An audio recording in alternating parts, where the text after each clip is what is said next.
Assalamualaikum warahmatullahi wabarakatuh. Saya Amir Mifzal Bifari Effendi, nombor matriks 08 DPI 19F 2011. Dan saya, Khairul Anwar Daniel bin Rahim, nombor matrik 08 DPI 19F 2016. Di dalam video ini, kami akan bercakap tentang penyalahgunaan bahan telaran dalam kalangan pelajar IPT. Pertama sekali, seperti yang kita tahu, IPT merupakan tempat untuk para pelajar melanjutkan pengajian mereka sebelum memasuki alam pekerjaan, dan di tempat inilah mereka akan menentukan masa depan dan pekerjaan mereka.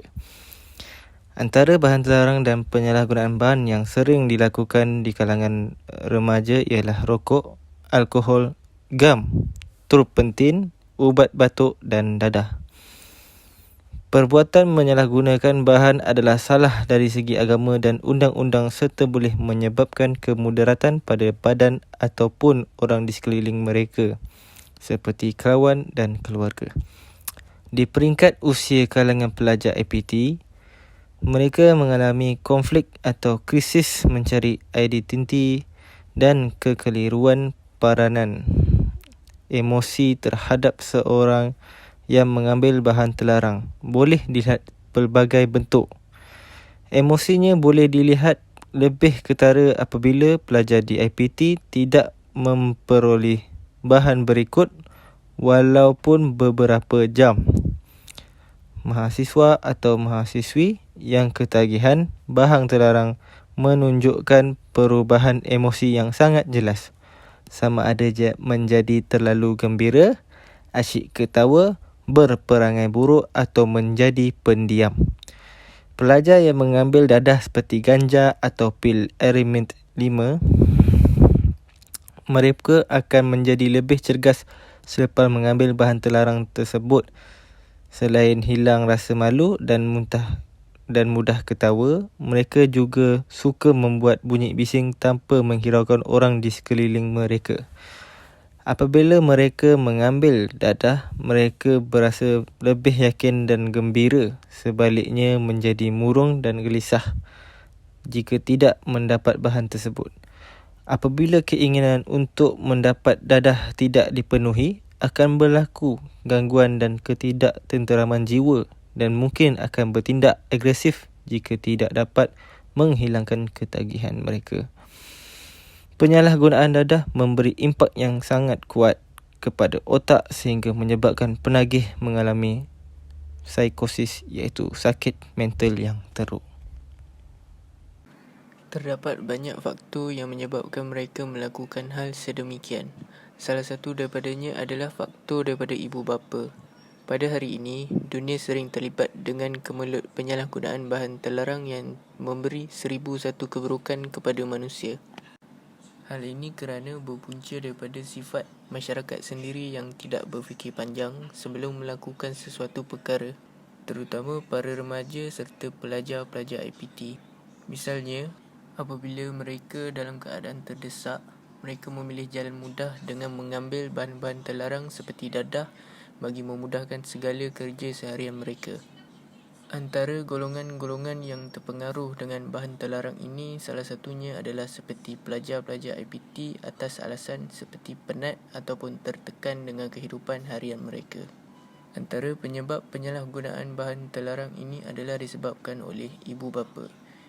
Ibu bapa perlu memainkan peranan dalam tanggungjawab untuk mendidik anak-anak agar menjadi seseorang yang berdisiplin, tapi malangnya sebilangan ibu bapa mengabaikan tanggungjawab mereka yang menyebabkan anak-anak bergaul dengan bebas. Walau bagaimanapun, majoriti penyalahgunaan bahan terlarang seperti dadah, ganja dan sebagainya dalam kalangan pelajar IPT berasal daripada keluarga yang berpecah belah akibat daripada perpisahan, perceraian ataupun kematian ahli keluarga. Selain itu, kurang didikan agama yang kurang sempurna juga menyumbang salah satu faktor.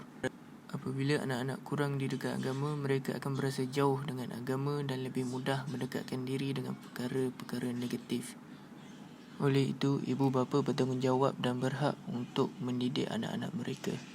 Sabda Rasulullah SAW yang bermaksud, Setiap anak yang dilahirkan adalah dalam keadaan bersih, melainkan dua orang tuanya yang bertanggungjawab untuk mencorakkannya menjadi Yahudi atau Nasrani atau Majusi. Hadis riwayat Imam Baihaqi dan Muslim. Faktor kedua pula adalah disebabkan oleh rakan sebaya. Memilih rakan yang betul merupakan salah satu langkah yang penting bagi kita. Hal ini kerana kehidupan kita bergantung kepada dengan siapa kita berkawan, sama ada kawan yang memberi pengaruh yang baik ataupun pengaruh yang buruk kepada kita. Selain itu, kawan yang baik akan melarang kita daripada melakukan hal-hal yang memudaratkan diri. Sebaliknya, mereka yang memberi pengaruh yang buruk kepada kita hendaklah kita hindari. Berkata Al-Alamah Rabi' bin Hadi Al-Madkhali, carilah teman yang dekat, yang mukmin, yang menolongmu dalam ketaatan terhadap Allah, yang memberi semangat kepadamu untuk berbuat kebaikan, yang mempeninggalkanmu dari keburukan dan yang engkau tidak mendapatkan darinya kecuali kebaikan. Rakan sebaya mempunyai nilai-nilai tersendiri dan mempunyai pengaruh yang ketara. Namun, sekiranya nilai rakan-rakan sebaya yang tidak mementingkan ketekunan, tanggungjawab dan kerjasama, begitulah sikap pelajar berkenaan. Walau bagaimanapun, pelajar yang berasal daripada keluarga bermasalah lebih mudah dipengaruhi oleh rakan sebaya yang mungkin senasib dengannya. Hal ini akan membentuk kumpulannya sendiri. Kesimpulannya, apabila rakan sebaya membentuk kumpulan yang bersifat negatif, remaja akan turut melakukan perkara yang sama supaya diterima oleh kumpulan rakannya, seperti merokok dan sebagainya yang boleh menjejaskan pelajaran di IPT. Ianya boleh memberi impak yang teruk apabila pengaruh rakan sebaya ini akan mempengaruhi pelajar terlibat dengan najis dadah, ganja dan sebagainya.